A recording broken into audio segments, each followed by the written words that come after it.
Thank you to Squarespace for sponsoring this video. Whether you're in need of a website, domain or online store, make your next move with Squarespace. Hello, I'm back again with this stupid large camera, taking pictures of people I met on the internet inside of their houses. Now if you haven't watched the last video, which kind of was the first version of this, probably go and do that first. Kind of prefaces the series a little bit, so come back when you've done that. But if you've already seen it, well, here we go. This time, we're going on a little voyage across London. So first I photographed Robert and Una, a tattooist couple from Berlin who are visiting, working here for a little bit, who both make really cool stuff. Since this wasn't their permanent home, I kind of wanted to make sure these photos didn't, have too much of the house in the background, because it isn't them, you know? So I ended up moving the furniture around a little bit and putting this bench next to a window, which kind of worked great. The light just coming in from the side and like a minimal just wall in the background. Wasn't completely plain white, but wasn't distracting either. So when you shoot with large format, the film isn't loaded in the back of the camera like a regular film camera.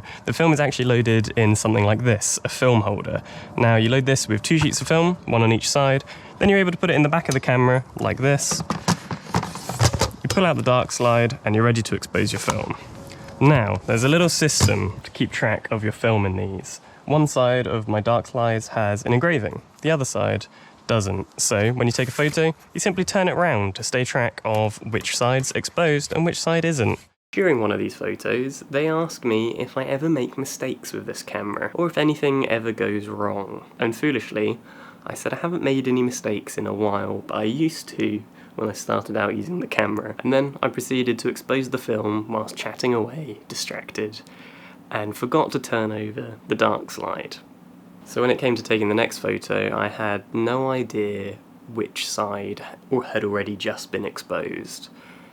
So I decided the best thing to remedy this was to shoot 2 more photos, and one of them would definitely be a double exposure, and this was better than gambling one sheet being blank. And you know what? I guess it is kind of cool. It's not something I would have set out to make, and it definitely is a shame that, the one photo I took where I had them not directly addressing the camera was in the double exposure, because this was, the one thing I wanted to remedy from the last video. But you know what? It could have been worse. I feel like if it wasn't that photo that was in the double exposure, it probably wouldn't have worked as well, because their faces might have overlapped a bit more. But oh well, we live and we learn. I then went over to Eamon's place. I hope I'm saying that right, I'm sorry if you're watching. And I was a bit worried we wouldn't have enough light to make these photos work. It was a pretty overcast day, and without the sun directly shining through a window, it's kind of pushing the limits of this camera, whether it's actually through how bright the ground glass is to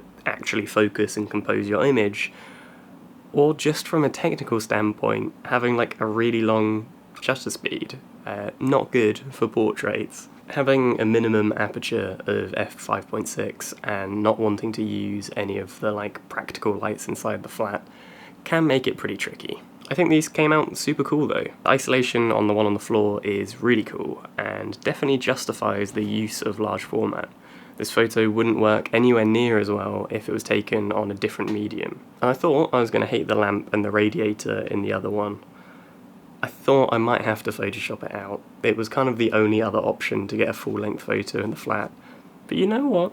I actually kind of like them. There's something about the way the light hits the radiator is just pretty pleasing. And next up was Hannah. And once again, I was kind of limited where the photo could be taken just due to the lighting. So it had to be stood next to a very large window.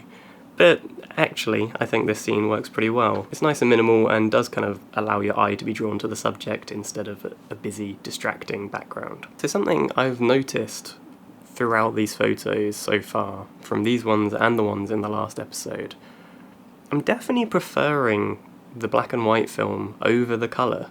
And I don't know if this is because I'm scanning it myself and not doing it a justice, because colour is just harder to do, or whether it's the expired film being a bit funky, or whether it's just liking the black and white more. That is completely feasible. But what I do know is that's very promising, because I can afford to buy more black and white film, because it is about 10 times cheaper than buying more colour film. So that's actually what I went and did. I picked up some more HP5, and I guess we're going to keep doing this for a little bit. The next video probably won't be this again. take a little break and do something else. By the time you're watching this, I'm actually going to be in Paris. I don't know if I'm going to film a video there, but maybe. Either way, the next video isn't going to be 8x10. It's going to be something different and fun, hopefully. So, yeah. Finally, I'd like to thank Squarespace again for sponsoring this video. Squarespace is an amazing all-in-one platform for everything to do with building websites. Whether you want to just purchase a domain, start a blog, an online store, or maybe you want to make a website for your brand, business, or portfolio, you can do all of this and much, much more with Squarespace. They've got an amazing variety of different themes to get you started, and you definitely don't need any prior web building experience to build a really professional looking website.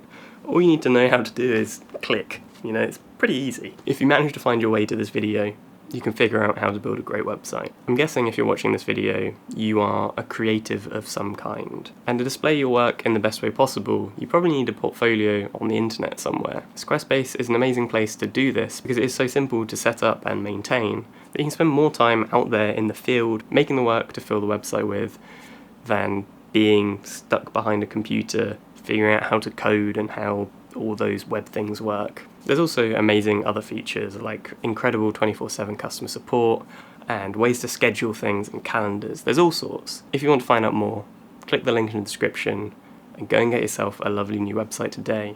You can also use code negative feedback to get 10% off your order. So what's not to love? Go and get yourself a lovely new website today. And thank you for watching.